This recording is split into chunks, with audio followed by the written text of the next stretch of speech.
Members, welcome to the panel on Information Technology and Broadcasting. It's the appointed time and we have a quorum. I call to order the meeting. Agenda item 1, information papers issued since last meeting. After the last meeting, the Secretariat has not issued any information paper. Agenda item 2, items for discussion at the next meeting. The next meeting will be held on the 8th of June at 2:30 p.m. It's a Monday. The administration proposes discussing one item, that is work on promoting AI ecosystem development. Do members agree? All right. If we agree, let's move on to agenda item 3, facilitating cross-boundary data flow within the Greater Bay Area. I'll now invite the government officials to come in.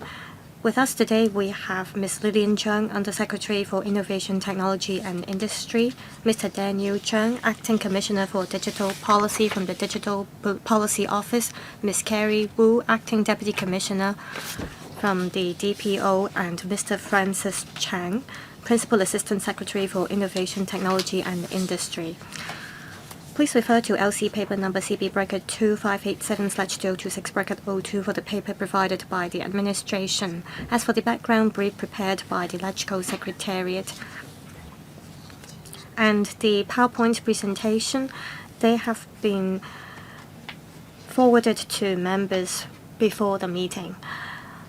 Members who would like to speak, please press the request to speak button now.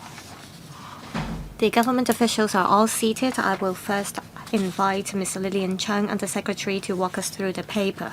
Afterwards, the administration will take us through the PowerPoint presentation. Undersecretary. Good afternoon, Chairman. Good afternoon, members. Data is the key driver of innovation and high-quality development. The National 15th Five-Year Plan clearly states that we have to build ourselves into an international INT hub. With the development of smart technologies, the SAR government has been proactive in leveraging our strengths under the One Country, Two Systems. We have been promoting data security in a safe and orderly manner to facilitate cross-boundary flow of information to build ourselves into a smart city as well as an international INT hub. To achieve the above goals, we have been working with the CAC, the cyberspace administration of our country. In 2023, we signed an MOU on facilitating cross-boundary data flow within the GBA. Afterwards, we have successfully built a development framework, of which the facilitation measure of the standard contract for the cross-boundary flow of personal information within the GBA has been very successful. The contract has been extended to all sectors, and the feedback we've got has been very positive. People are of the view that the compliance costs have been greatly reduced. For example, in terms of healthcare, the GBA standard contract has been able to facilitate cross-boundary medical collaboration. It ensured that on the premise of securing data safety, information could be transferred across the border. Also, on credit referencing sectors and in terms of banking sectors, the standard contracts has been able to promote the exchange of credit reference information, and again, the compliance costs have been reduced. On this basis, we will continue to enhance the depth and breadth of our collaboration with the mainland. On the 12th of April, we signed with the Cyberspace Administration of China an MOU on cooperation in INT development. This signifies that we have moved forward to a new milestones in terms of our collaboration with the mainland on developing the digital economy. Also, Earlier, we signed an MOU with Shanghai as well as with Guangxi to further our collaborations with the mainland.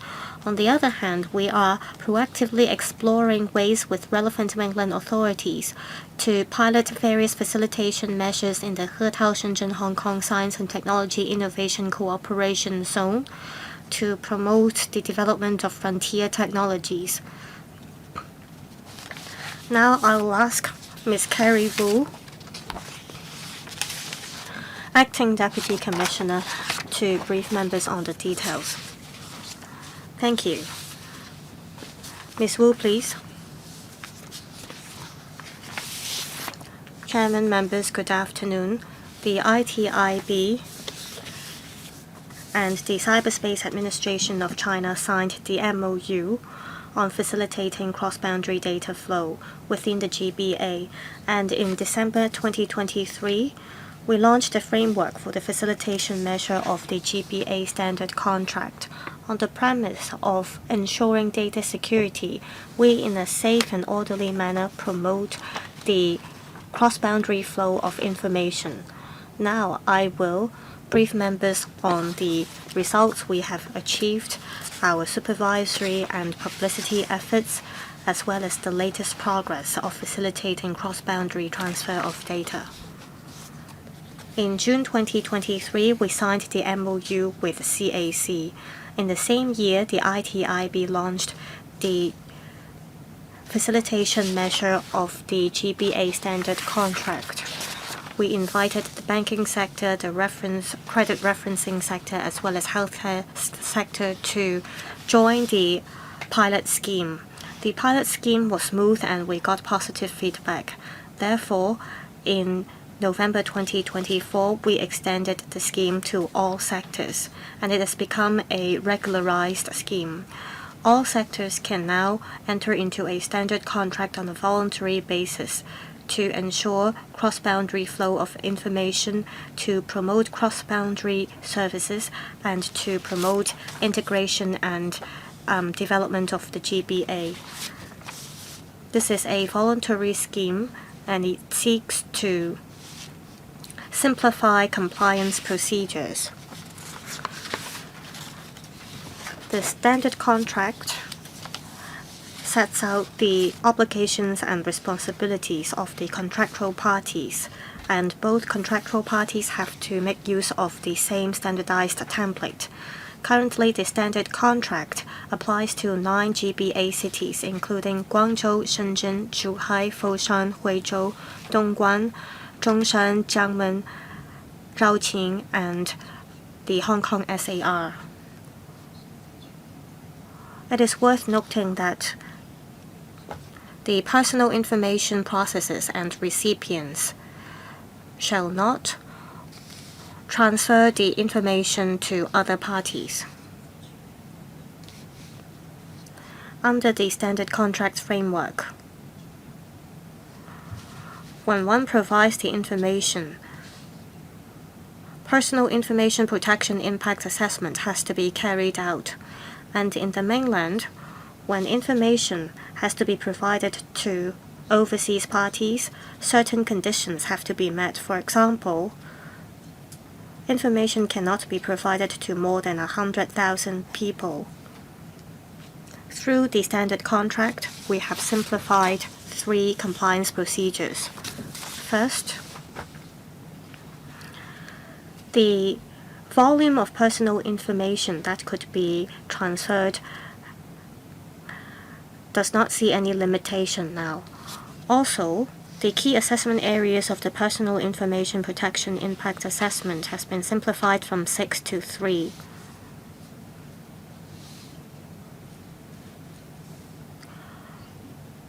This arrangement enables enterprises to do away with the procedure to examine the policies and regulations of the 2 jurisdictions, and this enables more efficient cross-boundary flow of information.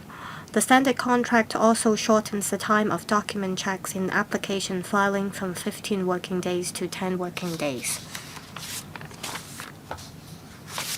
The GBA standard contract has been very effective. Since its launch, we have seen many success cases covering healthcare, insurance, as well as credit referencing sectors. There are many successful cases in Hong Kong that have been reported by the media. People are of the view that the GBA standard contracts help streamline the approval process and bring convenience to businesses. In terms of healthcare, the Health Bureau has adopted the GBA standard contract to ensure that the cross-boundary access and transfer of health records complies with the laws and regulations of both Hong Kong and the mainland. While it facilitates cross-boundary medical collaboration, it ensures the security of personal information. Since 2024, the Health Bureau has gradually introduced and enhanced the cross-boundary health record and the personal folder functions of the eHealth mobile app, allowing Hong Kong citizens to authorize designated medical institutions in the mainland to browse their health records in eHealth and deposit medical records in their personal eHealth accounts, thereby enhancing the continuity of care and the efficiency of cross-boundary follow-up medical treatment. In terms of insurance, with the northbound travel for Hong Kong vehicle schemes, there has been a growing demand for direct billing services of cross-boundary medical insurance. The GBA standard contract helps streamline the identity verification and claim settlement processes for cross-boundary insurance services. In terms of the banking and credit referencing sectors, the cross-boundary credit referencing has been jointly taken forward by the HKMA and the People's Bank of China, allowing credit reference agencies in the mainland and Hong Kong to exchange credit reference information of corporate banking customers. The CBCR initiative relies on the standard contract facilitation measure, outlining the responsibilities and obligations of the credit reference agencies in the two places in protecting personal information. This ensures security of the personal information involved in the data transfer. The application scenarios of the GBA standard contract also apply to personal account opening processes and customer identity authentication, and this provides customers with higher quality cross-boundary banking services. The DPO is responsible for the daily operation of the GBA standard contract framework. We carry out the supervisory work. When processing filing applications in Hong Kong, where necessary, the DPO would check the completeness of the documents filed and verifies the eligibility. We will consult industry regulators regarding the operation of relevant business scenarios. After completion of filing, we will continue to follow up with the applying individual or organization on a regular basis. The GBA standard contract is an administrative procedure. It would not affect the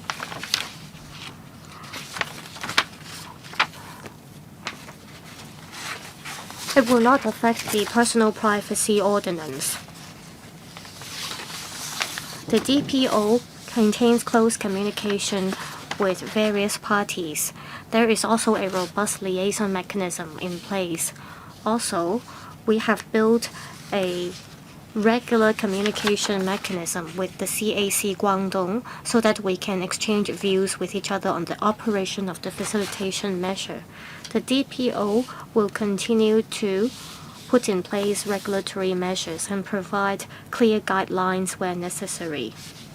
Also, the ITIB is exploring ways with relevant mainland authorities to pilot various facilitation measures in the He-Tao Shenzhen Hong Kong Science and Technology Innovation Cooperation Zone as soon as possible on the premise of complying with the national data security laws and regulations. For example, we're exploring measures such as green lane, whitelist of participating enterprises, as well as dedicated lists for data and research materials to streamline clearance and approval procedures for entering and leaving the parks on both sides. Technological means for end-to-end monitoring of sampling, transport, storage, use, and disposal will be deployed throughout the process.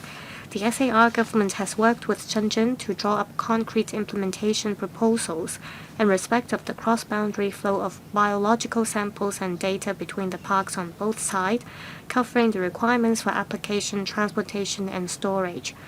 We are liaising closely with the relevant mainland authorities to put in place groundbreaking policy measures.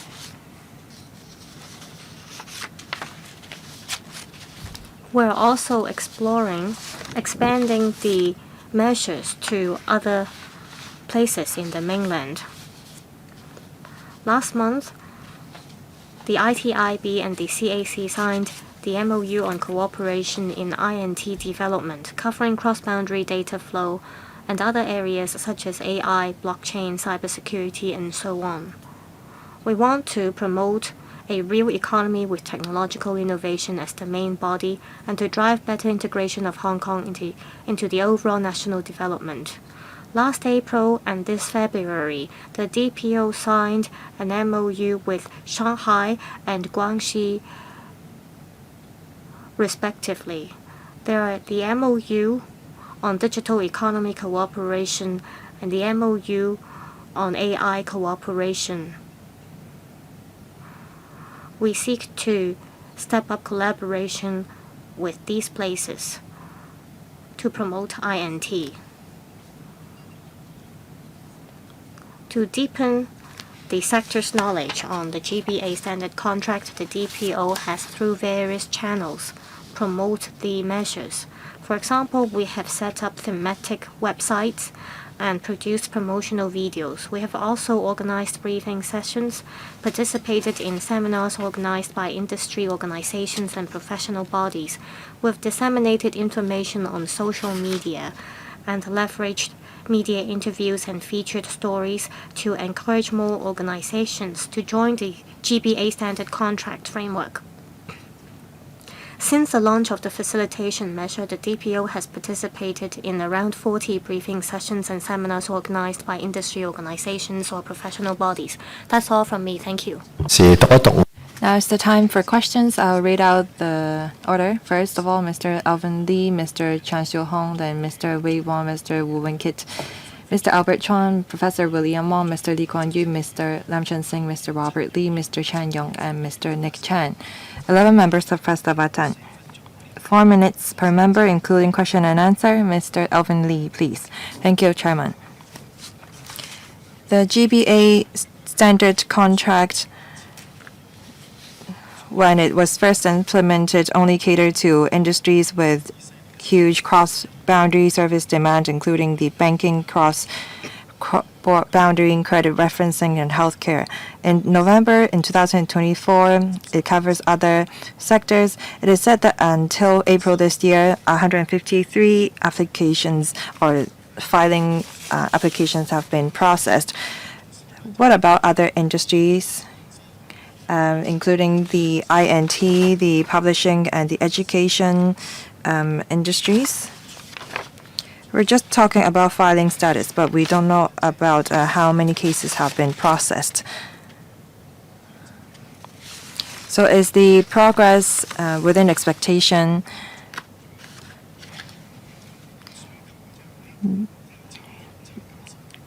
Do we know what the demand status is for other industries? It is said that the government will formulate guidelines to help industry make good use of the GBA standard contract. Now, regarding publicity, I understand that the administration have conducted briefing sessions for industry organizations and professional bodies. Can we make use of the CPPCC and the trade unions, the Chamber of Commerce, so that we can reach out to more potential enterprises on the mainland that are interested? On the potential demand for industries that are not covered in the pilot scheme and collaboration with other trade unions or commercial organizations. Undersecretary. We have processed 153 filing applications. We do not have a breakdown on the number of filings, number of applications received. So as long as the industries or the applicant want to obtain cross-boundary information, then they can just make a filing with us. No separate applications is needed.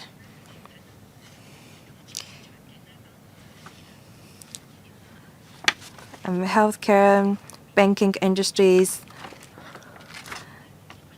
are sectors with greater demand.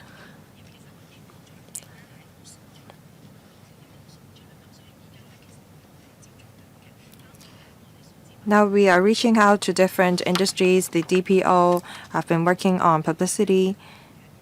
The healthcare, the education, IT use cases are covered. We'll step up promotion. We have processed 153 filing applications. The organizations benefited are more than 153.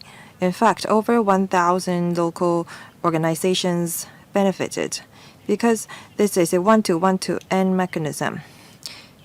Say, for example, if a mainland enterprise signed a standard contract with the enterprise in Hong Kong, information can be transferred to a third party. As long as it's set out in the standard contract and it's allowed, then the information can be transferred to more than just one organization. The volume of information transferred cross-boundary in a cross-boundary manner amount to more than 200,000. The member asked what challenges industries face with the filing applications. Well, our goal is to help or extend the scheme to more industries. Some organizations said that when they are conducting the assessment of personal information protection impact, they have some difficulties. The DPO have been working with the Privacy Commissioner for Personal Data so that the organizations can conduct the impact assessment more efficiently, and they are reminded of the deadline for submission as well. Second, some companies or enterprises may not be fully aware of the scenarios where the information can be used. So we offer them some advice and suggest them with some of the potential use cases. Third, we also help companies and enterprises to include the information that they may find useful in the standard contract. As the member said or suggested, we're going to step up publicity and promotion. We're going to work with local and trade unions and Chamber of Commerce in Hong Kong in the Greater Bay Area. Mr. Chan Xiu-Hong.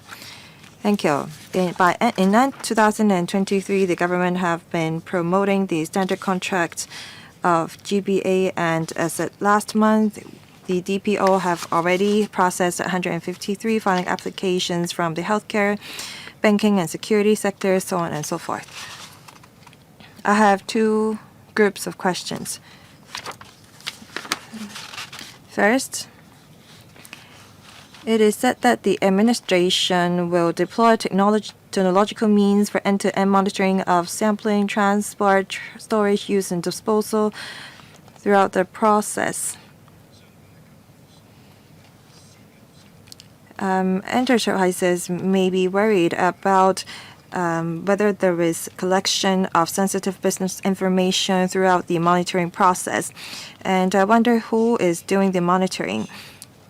Is it done by just the mainland, just Hong Kong, or done by both parties? How can we make sure that business secrets of companies will not be leaked? Second, it is said that after the filings been made, the DPO will regularly follow up on the applications with the enterprises.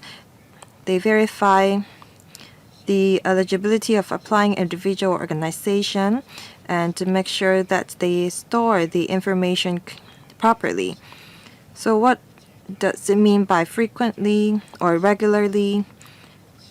And I wonder how many follow-up actions been done by the DPO since the launch of the GBA standard contract.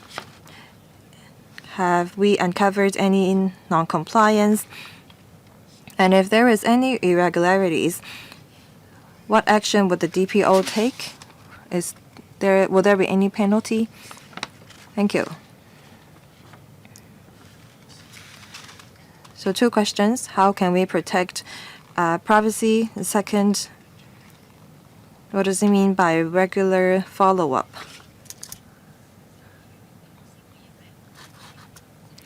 I will answer the first question, and then the Commissioner will take the second question.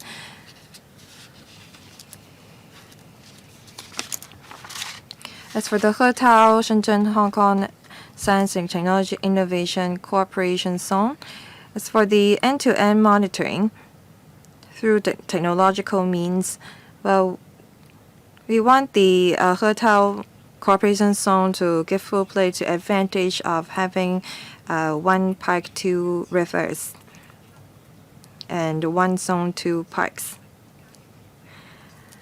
The authorities on the mainland have agreed to this. We are now formulating an operation mechanisms to see what enterprises can be included in the whitelist and what information can be incorporated so that we can formulate a green lane. After approval, participating enterprises will be able to obtain and send information through a dedicated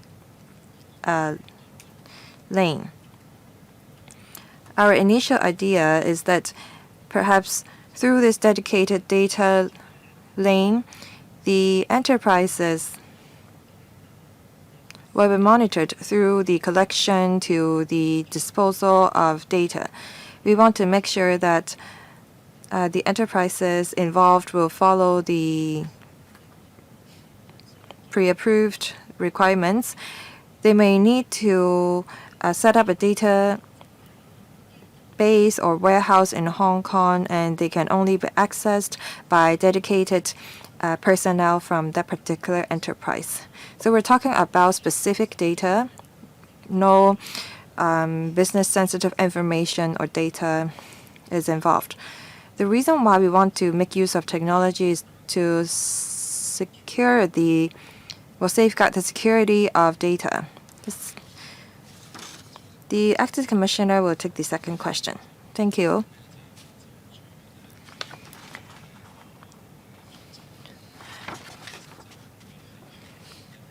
Regarding the follow-up of cases, we work with the Privacy Commissioner for personal data for checkup, and then the CAC will check the mainland enterprises. Once every 2 months, we exchange information on the results of our check and patrol. We do detect irregularities. Some enterprises, when they process cross-boundary information, they should have included the purpose and the third-party recipient on the standard contract. We came across cases where enterprises extended the scope of information transferred. When we uncovered such irregularities, we have informed the CAC and our counterparts in Guangdong province, and we stopped the transfer of information and data. The enterprises had to then withdraw their filing application and make a new application. What about the penalty?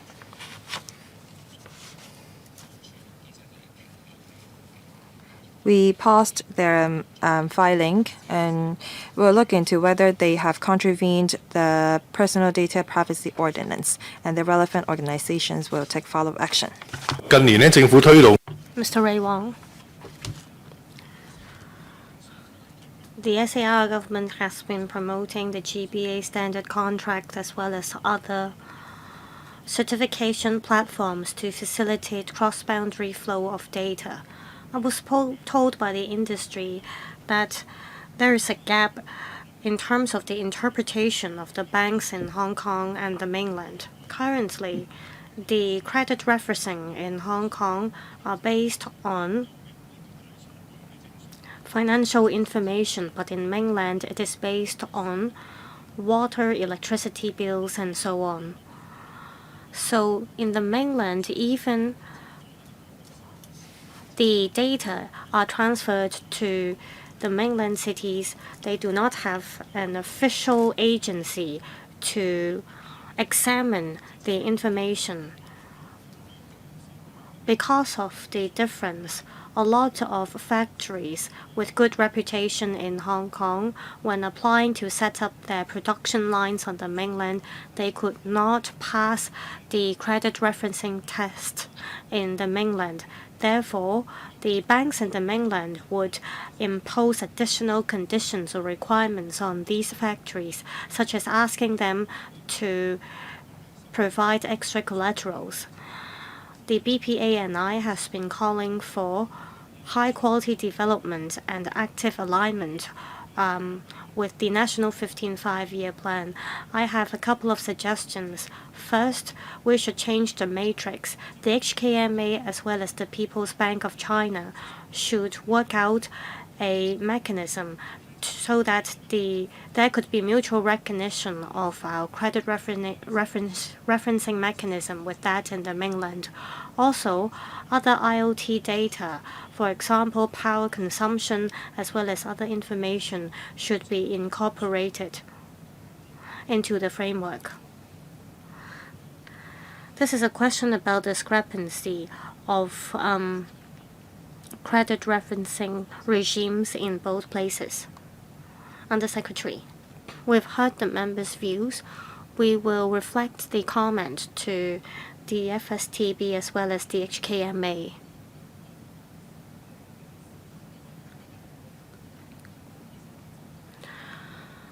This GBA standard contract targets personal information in various sectors. Corporate data or other kinds of data are not covered under this framework.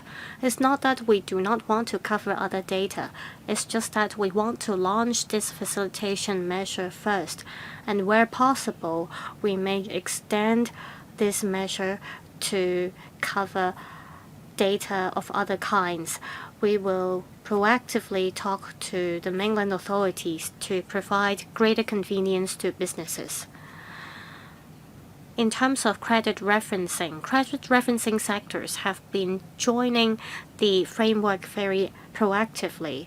Like the member said, many mainland enterprises want to go global through Hong Kong, and they need to open accounts in Hong Kong and also take out loans. Some credit referencing agencies in the mainland have signed GBA standard contracts with their Hong Kong counterparts. And Hong Kong banks sometimes ask for credit reports from these credit reference agencies. And the supervisors as well as board of directors of management of these credit reference agencies help compile these reports for banks in Hong Kong. However, the credit referencing frameworks of Hong Kong and the mainland are different. How can we further dovetail our framework with that in the mainland? We will reflect these comments to the FSDB so that they can study further. On IoT data, is there demand for such information? About industrial data and IoT data, we will look into that. As mentioned, our country has its definitions on industrial data. For example, energy, finance, healthcare, and transport data. Our country follows another set of framework. Our country has just rolled out facilitation measures for these data. For data that has to be exchanged frequently, covering cross-boundary trading, there are already channels to facilitate the flow of information. However, for data from multinational corporations, they are on high demand. Some of the laws in the mainland currently cover those data, but there are many different areas under these data, so we'll have to look into that in the future. Next, Mr. Mwunkit. To develop AI and to develop ourselves into a smart city, data are crucial. I have a couple of questions. Paragraph 19 of the administration paper says that the government is exploring ways to pilot facilitation measures in the Hetao-Shenzhen-Hong Kong cooperation zone, such as green lane, white list of participating enterprises, and so on, to streamline clearance and approval procedures for entering and leaving the parks on both sides. Can the administration specify which kind of data will be covered under these measures? Paragraph 9 of the paper states that as at April this year, many different sectors have been making use of the GBA standard contract, but there are relatively few applications from the INT sector. Will the administration include AI, embodied AI, as well as big data sectors as their targeted sectors, so that together you can work with the sectors to design frameworks to facilitate cross-boundary flow of information? It's again about different types of data and whether you will put in place more measures in Hetao. Undersecretary.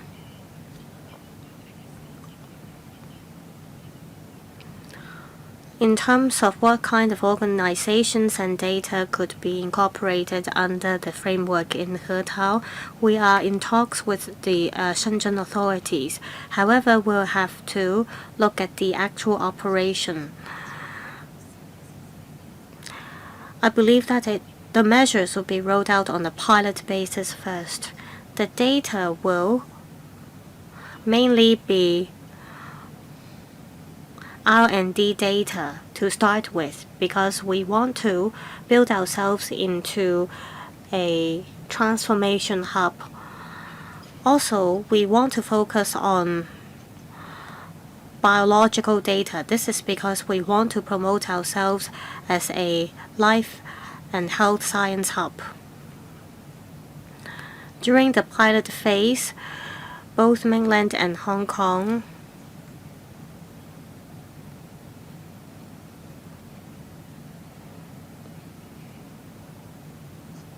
may allow academic institutions, relevant parent and subsidiary companies, and so on, to transfer data.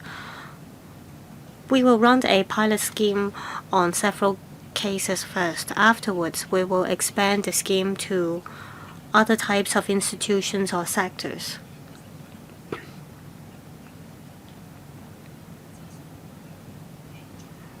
Also, on the question of applications from IT sector,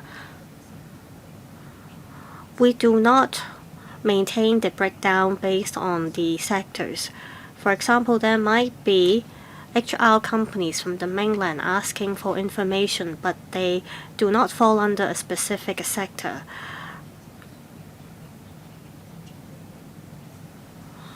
all the data being transferred, they have to do with INT. But no matter what kind of data they are, we will try to facilitate the cross-boundary sharing. But specifically to the GBA standard contract, we focus on personal information. If we are to target big data sectors, oftentimes the information they need from across the border may not be personal information, but industry-specific data. We want to build ourselves into an international data hub, and we want to have our country's support. We will therefore study how we can bring in data from various sectors and of various kinds to Hong Kong. Next, Mr. Albert Chuang. I have a couple of questions. The first question is about the GBA standard contract. The measure was rolled out in 2024. As of today, there are about 150 applications. This is a small number if you consider how many companies there are in the GBA. How would the administration promote this measure in the future? Second, about the flow of data in Hetao. I'd like to use Shanghai as an example. There's a free trade zone, and to attract overseas investment, they have been exploring a mechanism to promote cross-boundary flow of data. In 2024, they set up a mechanism, and they came up with a 3-tier system to classify the different kinds of information. Core information cover national security information and so on, and they cannot be transferred. And they compile a list, for example, Tesla, Porsche, China, and so on. They are in the automobile list.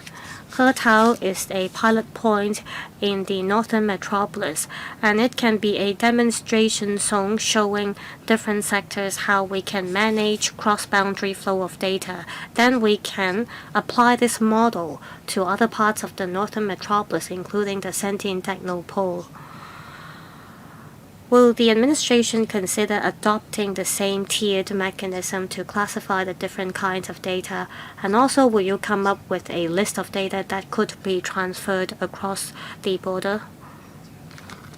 Under Secretary.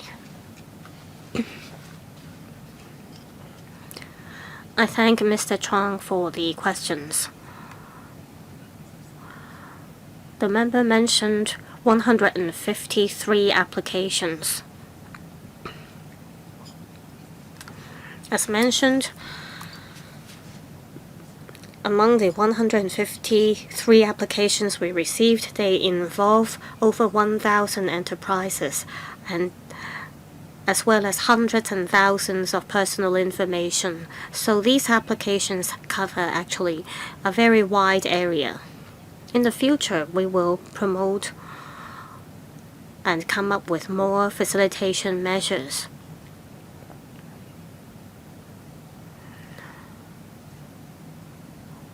The member also asked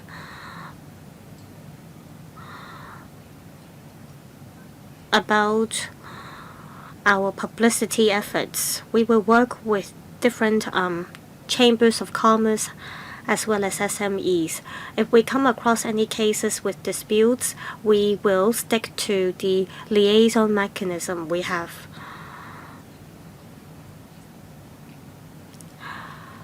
The member mentioned the Shanghai Free Trade Zone. And that free trade zone in Shanghai is a lot broader than Hong Kong. We are currently in talks with our country so that certain types of data could be incorporated under our framework and that they could be transferred across the border. As to the setting up of whitelist, we have to work with the mainland authorities. And in terms of whether we will come up with a tiered mechanism, we will classify the different kinds of data very clearly. If the existing mechanism works well, and after we have accumulated experience in future, perhaps we could extend this mechanism to the northern metropolis, including the Sentient Technopole. That way, we'll be able to form a loop. Professor William Wong. Thank you, Chairman.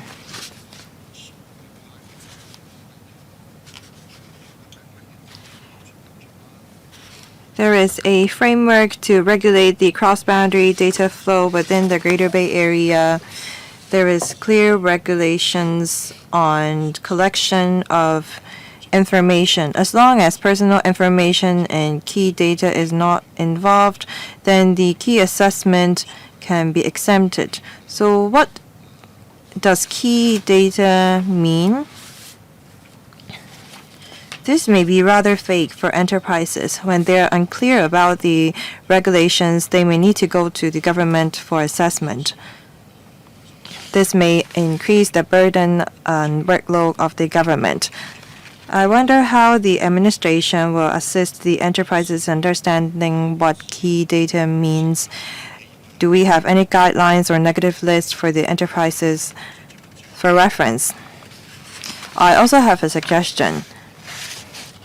Will the administration look into protecting the right of ownership to cross-boundary data? This may help AI and LLM training. We can also look into making use of blockchain technology to label the ownership right of data. That's the end. My apologies. The definition of key data, that's the first question. Second, how can we protect cross-boundary data and label the ownership right? Thank you. I will ask the Commissioner to answer the questions. Thank you. Regarding key data, our country have certain limitations on the cross-boundary flow of such information, especially when national security or major public interests are involved.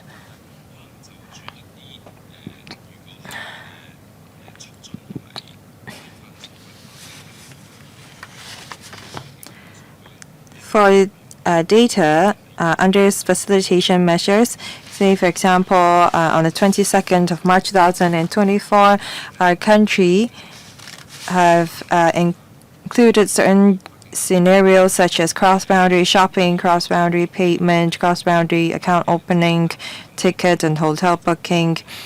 They have been relaxed and no filing applications need to be made. We'll continue to talk to our country.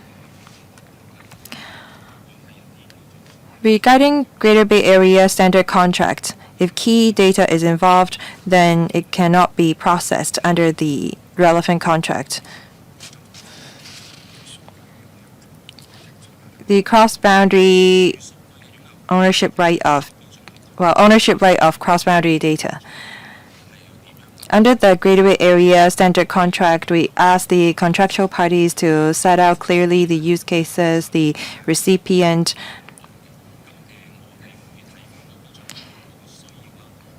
according to what's set out in the standard contract. We'll look into whether we can continue to update the relevant clauses. The reason why I talk about the ownership right is because copyright may be involved when we train artificial intelligence in the future. This is a suggestion. I hope that you will be mindful of it so that we can prevent any copyright issues that may arise in the future. Thank you. Next, Mr. Lee Kuan Yew. Cross-boundary data flow is essential to the integration of Greater Bay Area. I promote INT in the finance industries, so I do fully support this cross-boundary data flow within the Greater Bay Area. Currently, it covers mostly personal data, including those in the healthcare and banking industries. But what about clinical data, R&D information? They are not covered. So I'd like to know whether there is a timetable for this kind of information and data to be included in the standard contract. It is also mentioned that we will deepen our collaboration on areas such as blockchain and artificial intelligence. Can we speed up the construction of whitelist, green lane?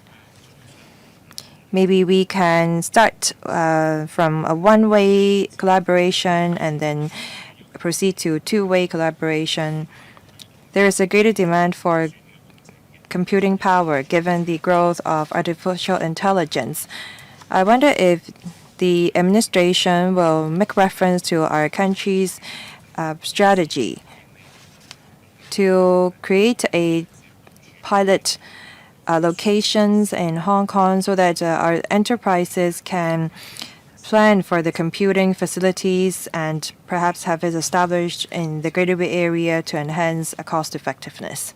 Thank you. Undersecretary. The member asked if we have a timetable.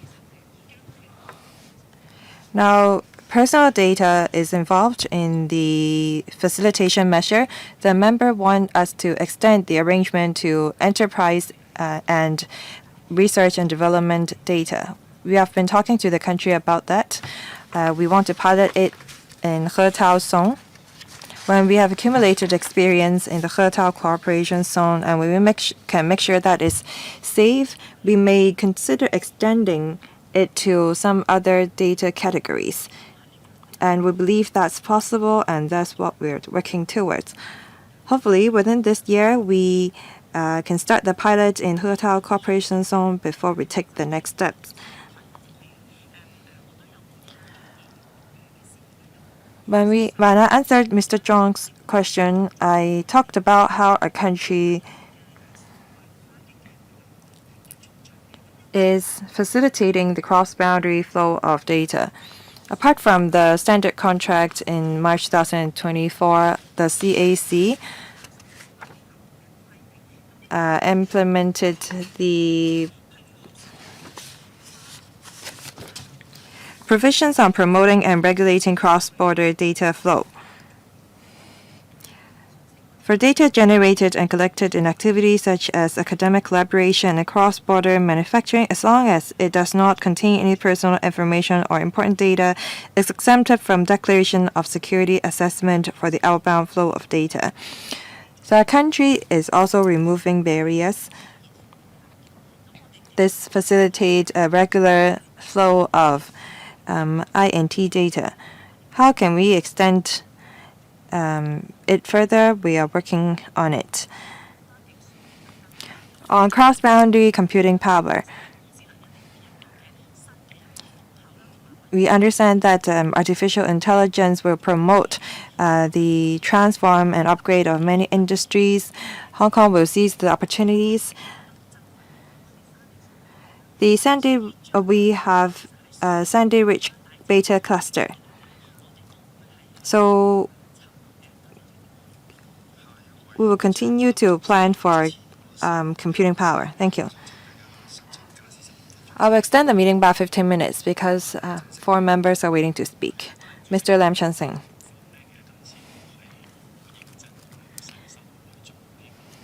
Thank you. I understand that the administration is trying to facilitate cross-boundary flow of data with the GBA standard contract. In the future, we may need a larger scale data flow. Say, for example, in Hetao Cooperation Zone. Our country have this data security law. Should we establish the same piece of legislation in Hong Kong so that we can cater to cross-boundary data arrangement to make the data flow more secure.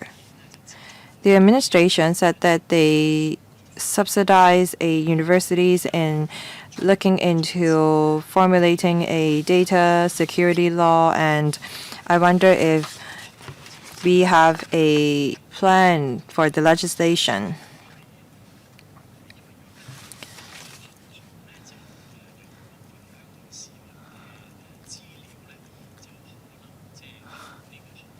Some personal information of Hong Kong citizens through the GBA standard contract may be transferred to relevant mainland enterprises. Due to various reasons, say for example, intrusion from hackers, deficiencies in data security, if their data is leaked on the mainland, how should we deal with that? Will the mainland authorities follow up on the leakage of personal information of Hong Kong people on the mainland? Is there a notification mechanism so that the person in Hong Kong who has their data lost will be notified? In the very least, they should be alerted, they should be notified so that they can stay alert. They should know that their personal data have been leaked so that they can guard against any scam. This data law is not exactly relevant to this meeting regarding the data leakage problem. Daniel will take the question.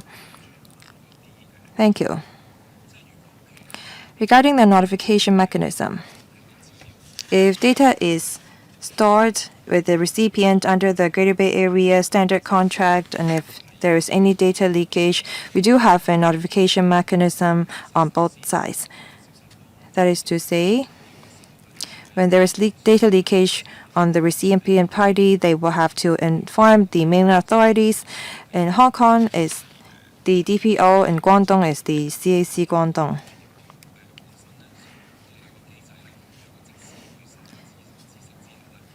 We do have a mechanism. That is, as long as we are informed of the data leakage, we alert the person affected.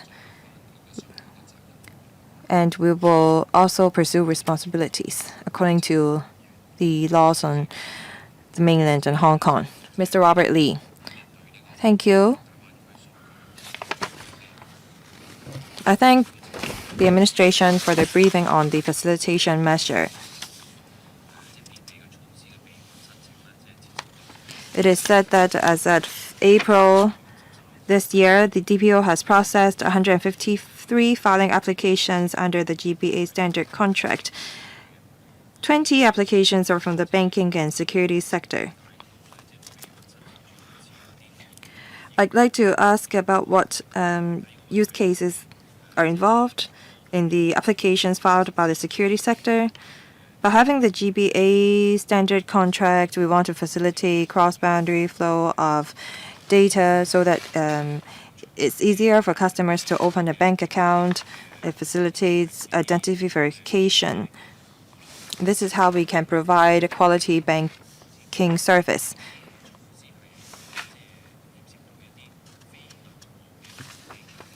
Are any non-bank financial institutions involved? Can they be benefited so that they can provide a more diversified service to the customers?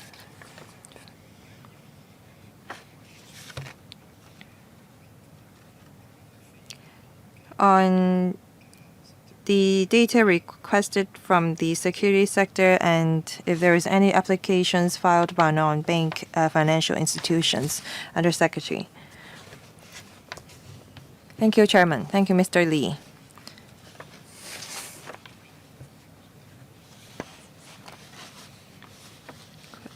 We need to protect the privacy of the contractual parties. We may not be able to disclose too much details, but I can share with you some use cases.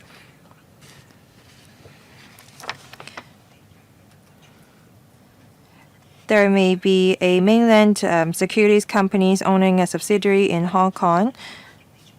We now have a Wealth Connect. We have a southbound and northbound connect.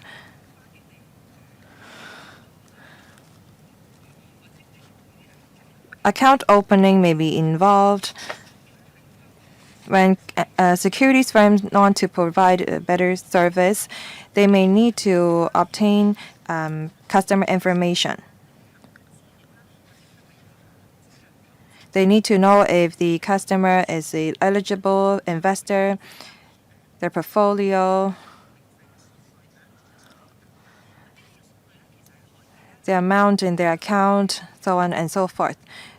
The information can be considered by the Hong Kong securities firm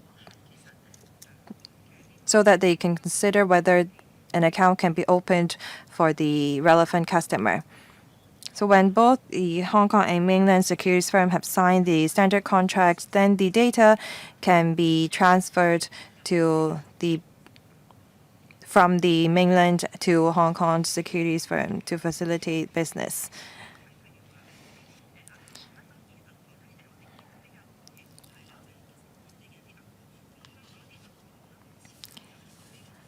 Some mainland banks have signed standard contracts with Hong Kong banks to facilitate account opening for customers.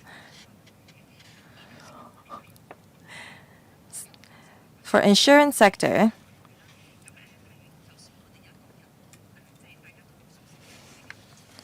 we have this northbound travel for Hong Kong vehicles scheme.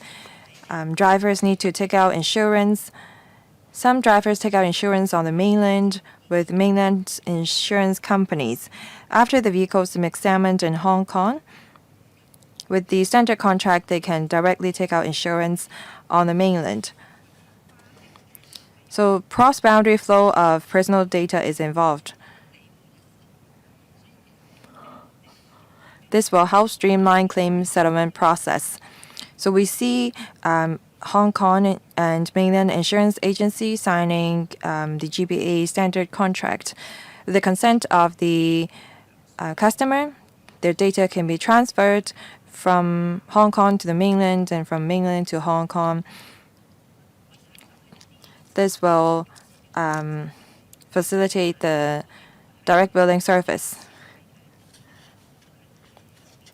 The financial sector can easily benefit from the Greater Bay Area Standard Contract. On financial data, our country has other regulations on cross-boundary flow of information. We'll continue to promote the standard contract. Thank you. 請陳勇議員。多謝。 Mr. Brave Chen.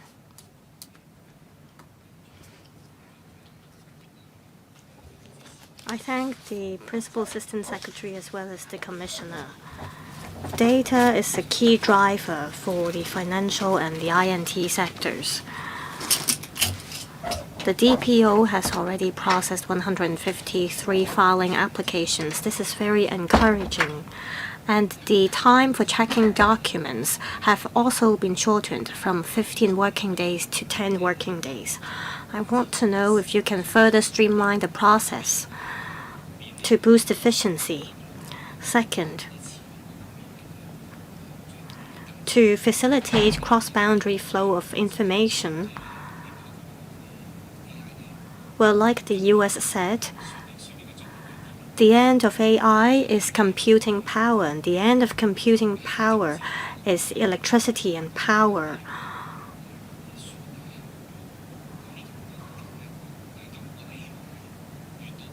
Some data might be computed in the mainland, but they are used in Hong Kong. I want to know if there are ways to enhance our capacity. I am an independent board of director of a power company in Hong Kong. I want to know if some kind of concessionary measures could be rolled out for Sandy Ridge data cluster to attract more computing centers overseas to set up branches in Hong Kong so that we can have access to more data, and that will enhance our appeal in the international arena.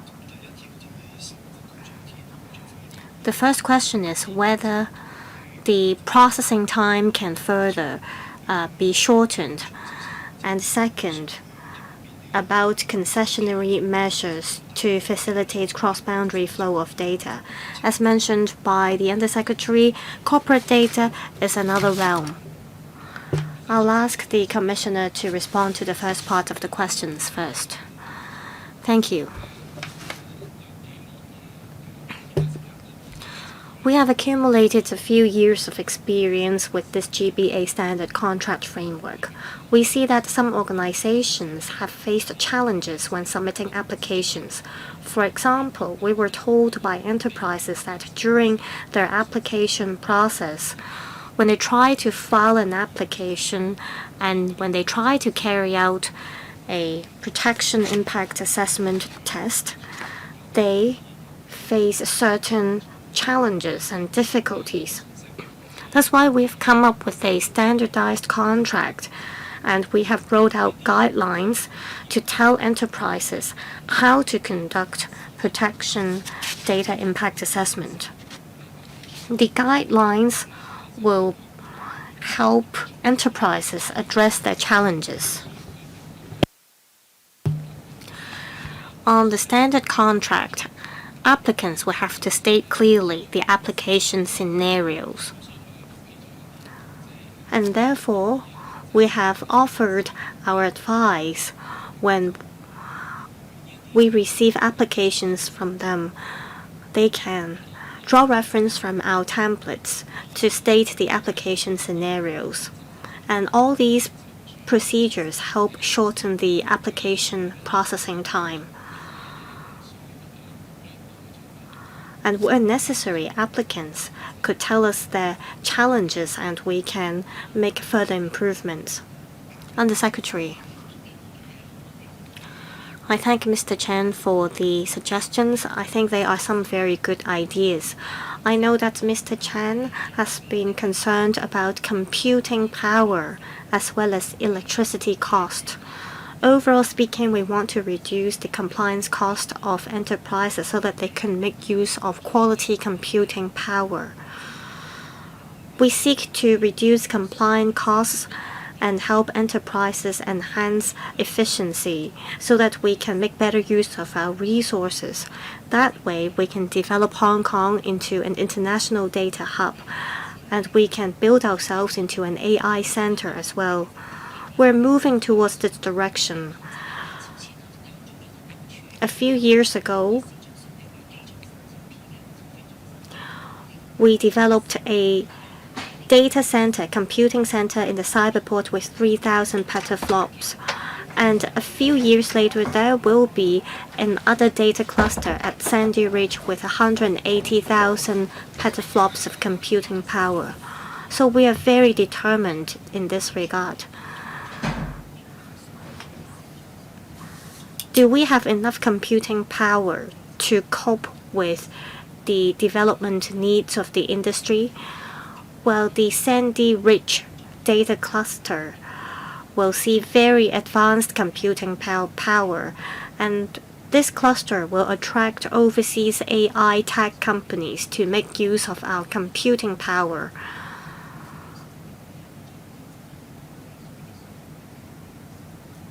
We will assess very carefully whether we need more computing capacity.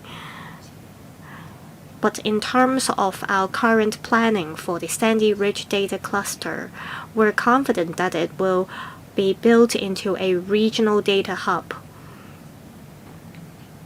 This is a very promising project for various stakeholders. As to whether we can make use of the data cluster to facilitate cross-boundary flow of information, we will look into that. To build a high-end computing facility, we need green power from overseas. We will see how we can reduce construction costs further and enhance our capacity.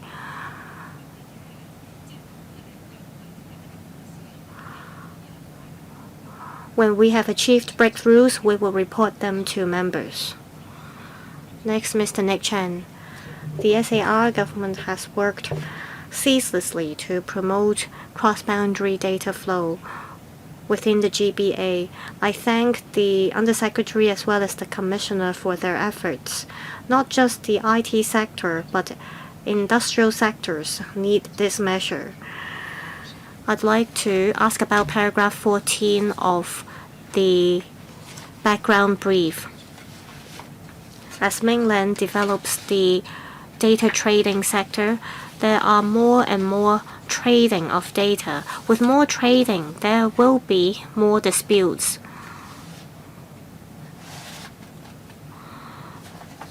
Now, I'd like to ask about the GBA standard contract.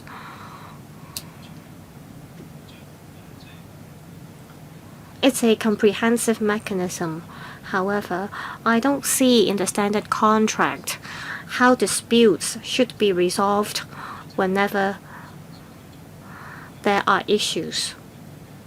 I want to know if the laws in Hong Kong as well as the dispute resolution mechanisms in Hong Kong will be made use of. If there are disputes and the cases are taken to the court, it may affect the reputation of Hong Kong as a data trading center or an international data hub. Undersecretary, a question about resolving disputes. I thank the member for the questions. To respond to members' questions about the GBA standard contract, the contract sets out clearly